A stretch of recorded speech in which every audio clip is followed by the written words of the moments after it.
युद्ध लड़ने की ताकत नहीं है, पीठ पर वार करने के प्रयास होते हो। टेररिज्म एक्सपोर्ट करने वालों को पता होना चाहिए कि अब हिंदुस्तान बदल चुका है।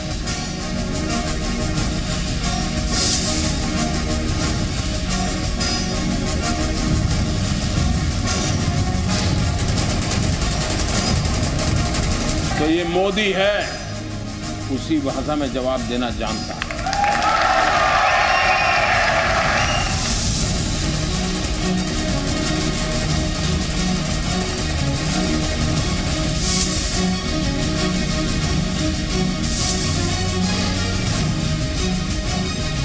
हम सुबह 11 बजे से उनको फोन लगाने की कोशिश कर रहे थे, तो फोन पर आने से डरते थे, आ नहीं रहे थे कि आज रात हमने ये किया है, ये लाशें वहां पड़ी होगी, तुम्हें समय हो तो जाकर के ले आओ।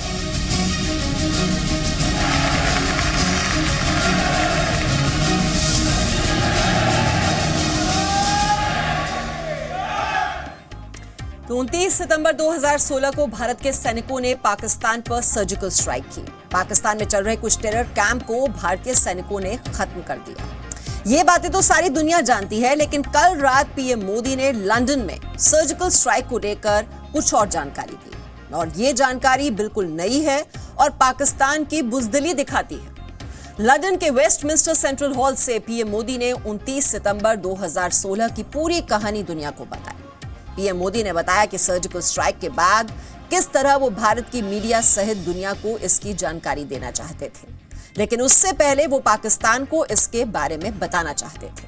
पीएम मोदी ने बताया कि भारत की तरफ से पाकिस्तान से लगातार संपर्क किया जा रहा था, लेकिन पाकिस्तान की तरफ से कोई फोन पर नहीं आ रहा था।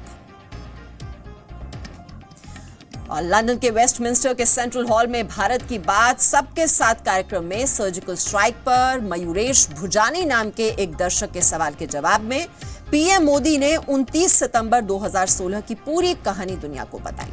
लंदन के वेस्टमिंस्टर में सर्जिकल स्ट्राइक पर यह सबसे नया खुलासा था।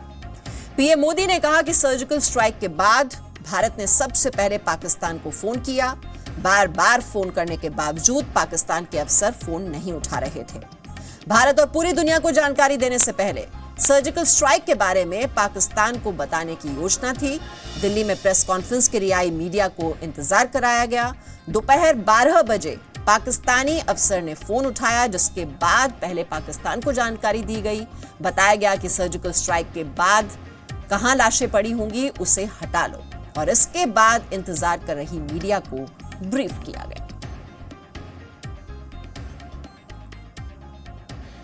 देखिए, सर्जिकल स्ट्राइक भारत का हजारों वर्ष का इतिहास है।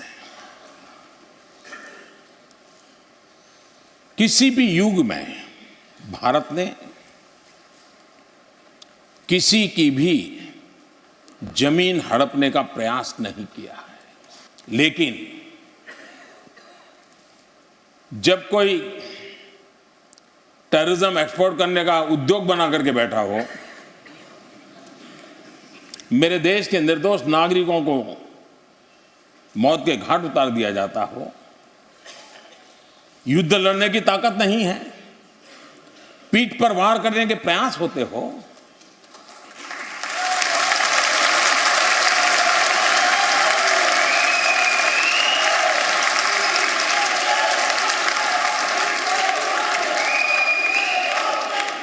तो ये मोदी है,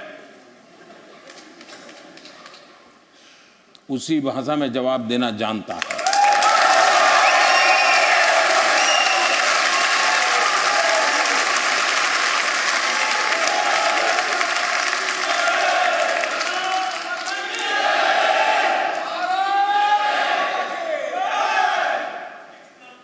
हमारे जवानों को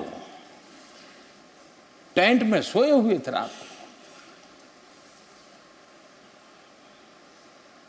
कुछ बुद्धि लाकर के उनको मौत के घाट उतार दे।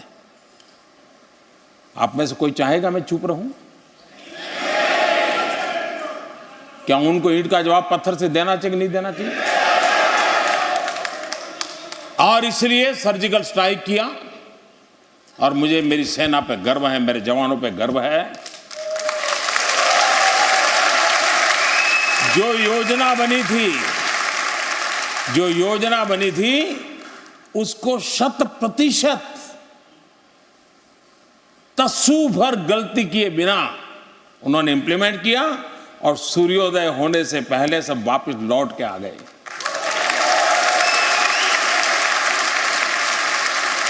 और हमारी नेकदिली देखिए,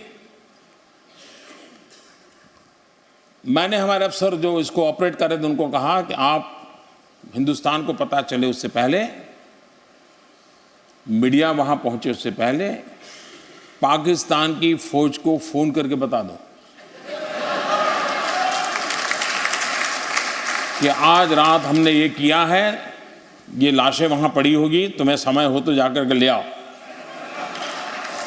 हम सुबह 11 बजे से उनको फ़ोन लगाने की कोशिश कर रहे थे, फ़ोन पर आने से डरते थे, आ नहीं रहे थे।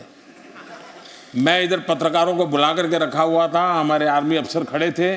पत्रकारों को आश्चर्य हो रहा था कि क्या बात है, हमको बुलाया है, कोई बता नहीं रहे। मैंने कहा पत्रकार बैठे हैं उनको बिठाइए, थोड़े वो नाराज़ हो जाएंगे, लेकिन सबसे पहले पाकिस्तान से बात करो, हमने किया है, छुपाया नहीं हमने। 12 बजे वो टेलीफोन पे आए, उनसे बात हुई, उनको बताया कि ऐसा ऐसा हुआ है और हमने किया है। और तब जाकर के हमने हिंदुस्तान की मीडिया को और दुनिया को बताया कि भारत की सेना का ये अधिकार था न्याय को प्राप्त करने का, और हमने किया। तो भारत का चरित्र अजय रहने का है,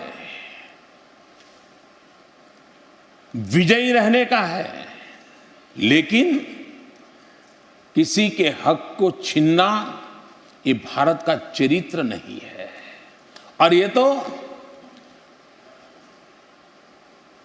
भगवान रामचंद्र जी और लक्ष्मण का जो संवाद है लंका छोड़ते समय, तब भी उस सिद्धांतों को हमने देखा है। तो पाकिस्तान पर यह दूसरी सर्जिकल स्ट्राइक थी।